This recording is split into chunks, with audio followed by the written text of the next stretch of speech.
In my previous videos, I discussed the psychology and what shapes our overall relationships to win the personal finance game, whatever that might look like for you. One of the things that I would say is crucial is getting the right information and planning. Oftentimes on the internet, especially with the wealth vast of information that's out there, it's easy to find information, but some of it can be good, some of it can be bad, and some of it can be just plain useless. And I've seen a lot of different, and it's important to be able to understand that you have to have the right information. Planning. Planning is crucial. If you do not plan, if you fail to plan, you will plan to fail. And being able to plan for the short and long term is going to be essential to getting to wherever your financial milestones may be, whether that's having $1 million in an investment account to have access to when you're older, or buying your home cash without having a mortgage. Whatever that might look like, you want to have a detailed plan. In order to have a way to accomplish that plan, you'll need to be able to create a budget or spending plan. Now, with the budgeting and spending plan, you'll need to be able to create an assignment for every dollar that you earn to be able to be spent in the proper way to handle the monthly bills, put aside enough for saving and investing, and using it to be able to get to those next levels that you are setting for yourself. It's important to know that with a budget and a spending plan, that it leaves no room for error in terms of deviation. If you deviate, you're deviating from the roadmap that you have set for yourself. Now, some of these deviations might be necessary for whatever the case might be, such as an emergency of some sort, but it's important to be able to recalibrate in order to be able to get back on your roadmap to your financial destination. You want to be able to have money set aside for saving, to be able to save for those bigger ticket purchases or for emergencies, and take advantage of investing and compounding as you build your habits and discipline. Taking advantage of things such as employer matched 401ks, Roth IRAs if you don't have that kind of thing, pensions, whatever it might be. You want to be able to plan for tomorrow. As seen people get into situations where they have overextended themselves due to a vehicle loan that's high interest, overly high balance, and it's absolutely crushing them in terms of the monthly payment, the insurance, the gas, the maintenance. And with those different challenges that are out there for building wealth, getting into a lot of debt unnecessarily can cause a lot of undue hardship and impede your progress in terms of getting into your different categories of your budget and plan. And it can absolutely obliterate your savings goals if you're busy throwing all that money into a debt that's essentially robbing your overall financial future. You want to also be able to have insurances, picking the right insurance that's going to work for you, getting with a solid insurance advisor to see what options might be able to be beneficial for you for whatever that insurance might be, be it auto, home, life, renters, whatever the case may be. And you want to make sure that they're giving you sound advice that's going to suit you and not just paying out their monthly premiums. Additionally, you want to also avoid fraud.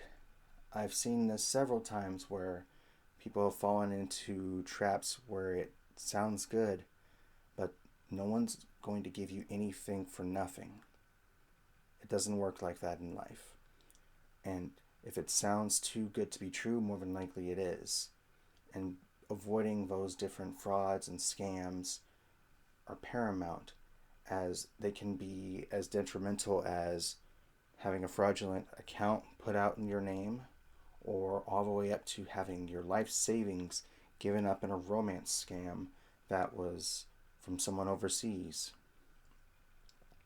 Before we part ways as well, I want to talk about a couple of different ways to rethink your spending and relationship with debt. For example, not everyone needs debt to live lavishly. You can purchase a home without a mortgage. In my own experience, I've purchased my home off of a land contract, which didn't require any banks to be able to broker the deal. You can also purchase vehicles in cash versus in car. Every time we take on, it takes away from our financial mobility.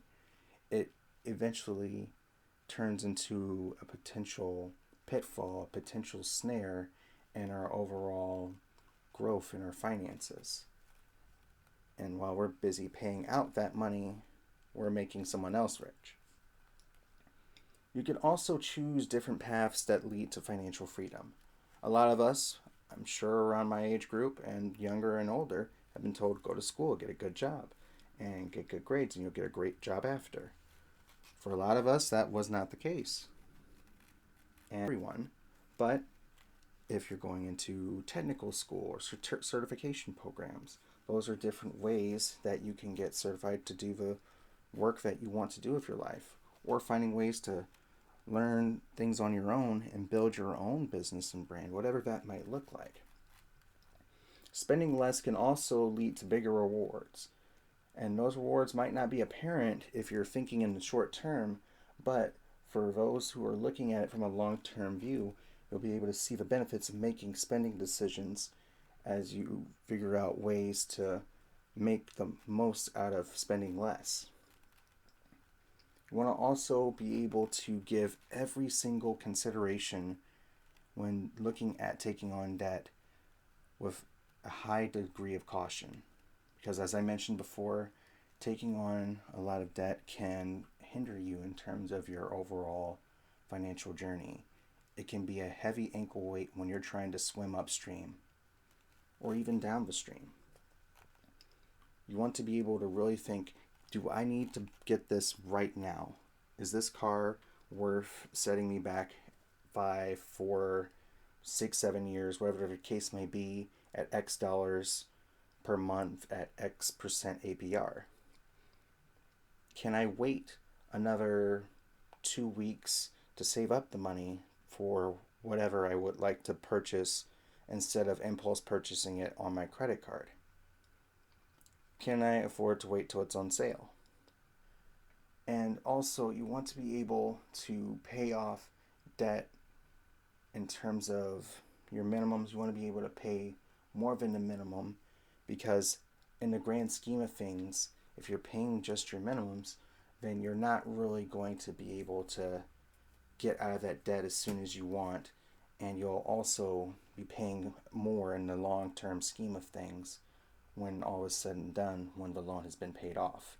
A simple $40,000 vehicle could turn into an $80,000 vehicle payment by the time you've paid this vehicle off after a 72 or 96 month term, just depending on what the APR looks like. And when you save, being able to save will create a wealth of possibilities and take out stress in one's life.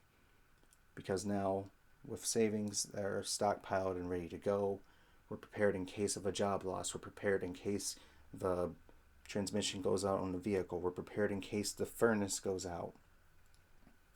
It allows to give different options to be able to avoid having debt and avoid running into precarious financial situations. Freedom from debt's a priceless thing.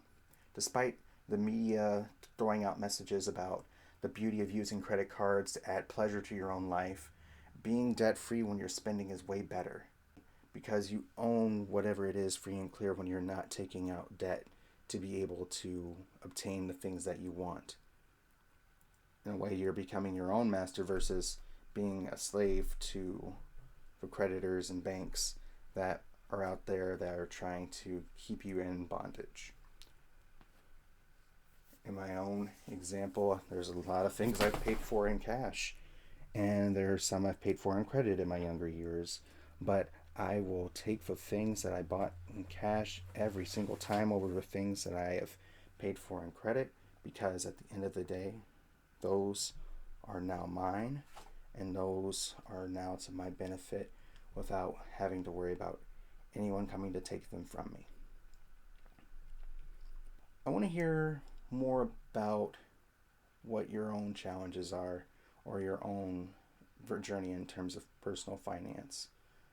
So chat below in the comments. I want to hear about your own spending plans that you've come across and that you're currently implementing right now. Or if you don't have one, let's talk about how you've been looking at taking steps to be able to get those steps implemented in order to start off somewhere.